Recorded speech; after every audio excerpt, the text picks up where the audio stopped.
اللہ جس سے محبت کرتا ہے اسے دنیا کے جھمیلوں سے بچا کر رکھتا ہے، اسے دنیا کی جھنجھٹ سے دور رکھتا ہے۔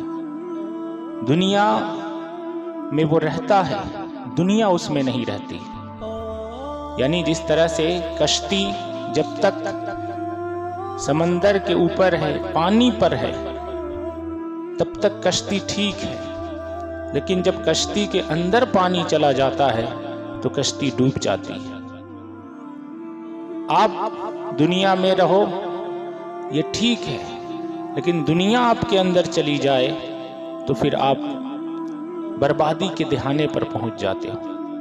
اس لیے اللہ آپ سے راضی ہے، اس کی ایک بہت بڑی نشانی یہ ہے کہ آپ کے دل میں اگر دین کی محبت ہے تو آپ سمجھ جاؤ کہ اللہ آپ سے راضی ہے۔ جس کے بھی دل میں دین سے محبت ہے، دین سیکھنے کا جذبہ ہے، دین سیکھنے کا شوق ہے، خواہش ہے، دین کے لیے کچھ کرنے کی خواہش ہے۔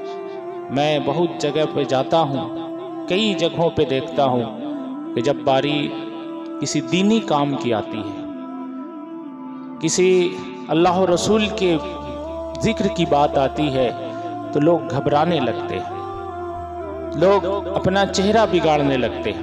اب شادی کی محفل تھی، ایک جگہ میں گیا، لوگ کہہ رہے ہیں شادی کی محفل ہے تو اس میں دین کی بات کرنا کیا ضروری ہے۔ مطلب اتنا زیادہ ہم لوگ اس سے بیزار ہو جا رہے ہیں کہ اپنا چہرہ بگاڑنے لگتے ہیں۔ لیکن ایک مسلمان کو ایسا ہونا چاہیے کہ چاہے غم کا موقع ہو، چاہے خوشی کا موقع ہو، اپنے پروردگار کو کبھی نہیں بھولنا چاہیے۔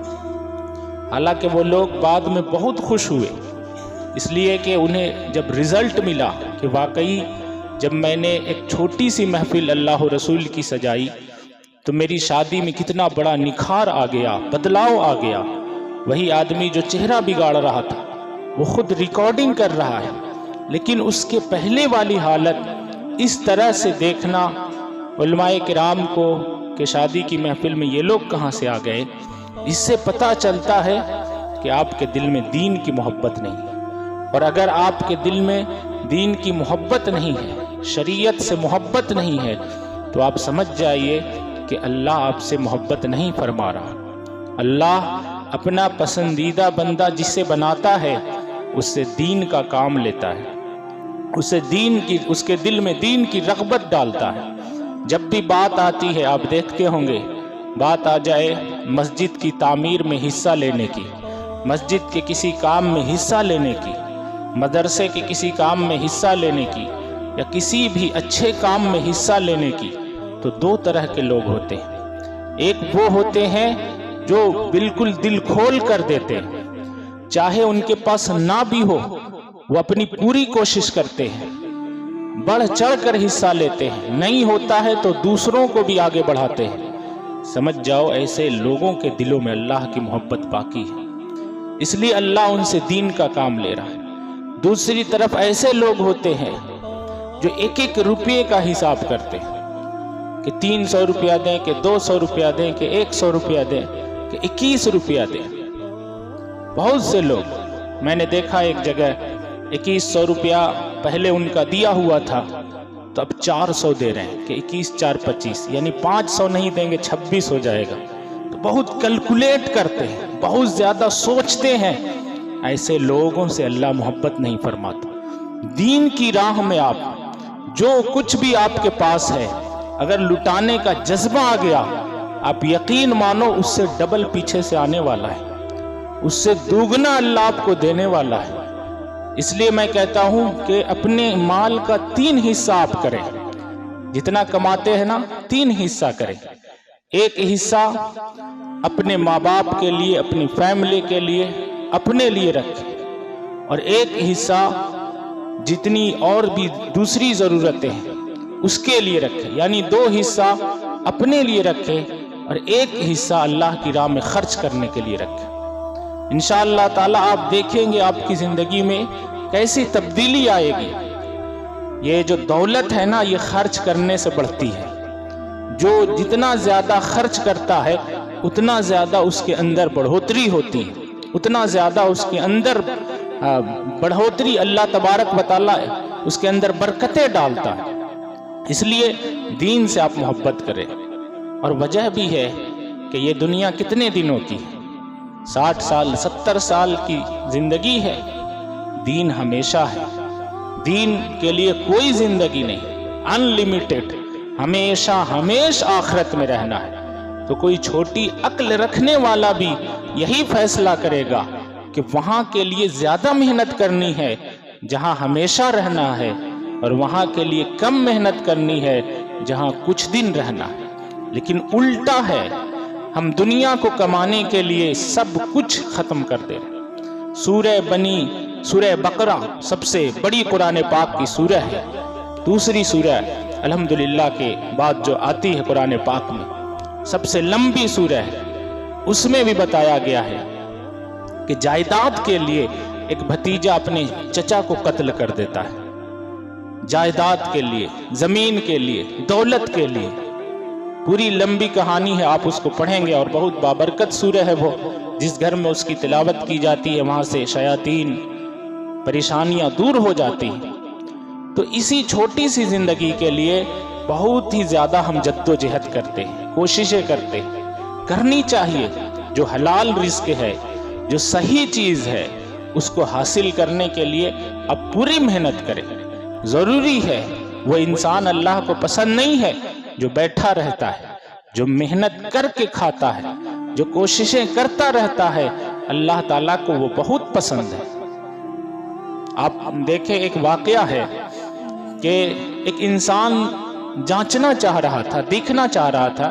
ہم سب نے سنا ہے کہ اللہ تعالیٰ ہر انسان کو، ہر جانور کو، یعنی دنیا میں جتنی مخلوق جس کے اندر زندگی ہے، اللہ تعالیٰ کے ذمے میں ہے کہ وہ انہیں رزق دیتا ہے، انہیں کھانے پینے کا سامان دیتا ہے۔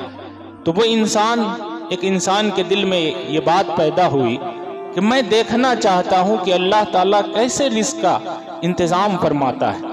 وہ جنگل میں جاتا ہے، اور ایک لومڑی تھی، اس کے پاؤں ٹوٹے ہوئے تھے، اس کے پاس چلنے کی طاقت نہیں۔ اب وہ یہ دیکھنا چاہتا ہے کہ اللہ تعالیٰ اس کے کھانے کا انتظام کہاں سے فرماتا ہے، جبکہ حضور صلی اللہ علیہ وسلم فرماتے ہیں کہ اللہ تعالیٰ سب کے رزق کا ذمہ اپنے ذمے لیے ہوا ہے۔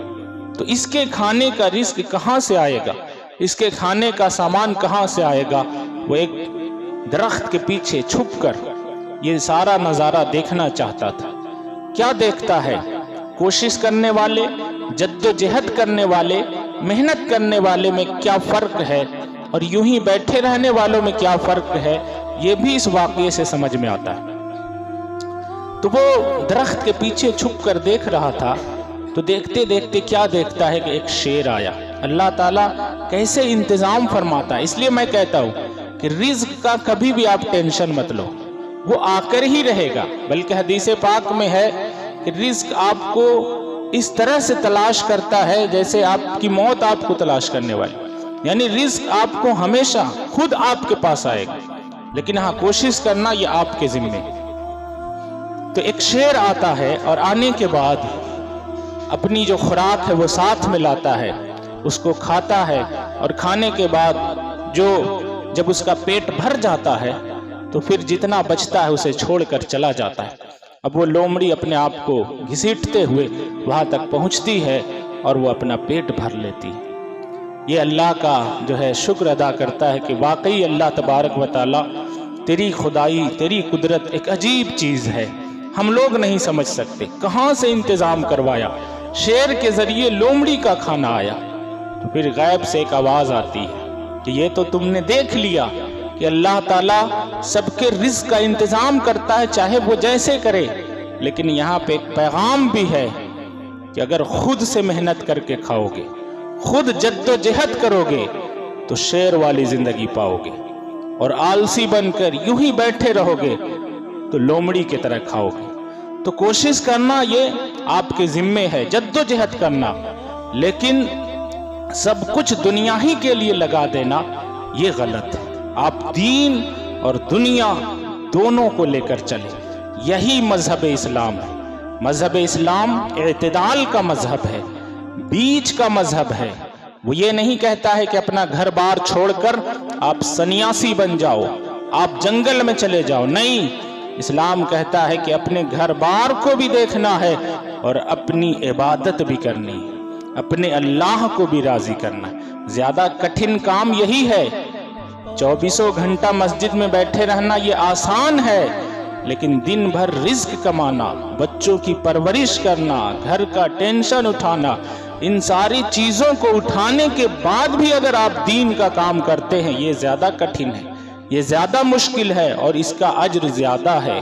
حدیث پاک کے الفاظ ہیں کہ جب ایک بندہ محنت کر کے اپنے گھر میں رزق لاتا ہے، کھانے کے سامان لاتا ہے، اور اپنے بچوں اور اپنی بیوی کے منہ میں جب وہ لقمہ جاتا ہے، ڈالتا ہے، تو اللہ تعالیٰ اسے صدقہ کرنے کا ثواب عطا کرتا ہے۔ تو دونوں کام ضروری ہے، لیکن زیادہ فوکس جو فرنٹ پہ رکھنا ہے وہ آخرت کو رکھنا ہے۔ شوق رکھیں اپنے اندر، جذبہ رکھیں کہ مجھے دین سیکھنا ہے، اور کوشش کریں کہ دھیرے دھیرے، ضروری نہیں کہ پوری نماز ایک ہی بار میں میری صحیح ہو جائے گی، ایک ایک اسٹیپ آپ صحیح کیجیے، ایک ایک چیز کو صحیح کر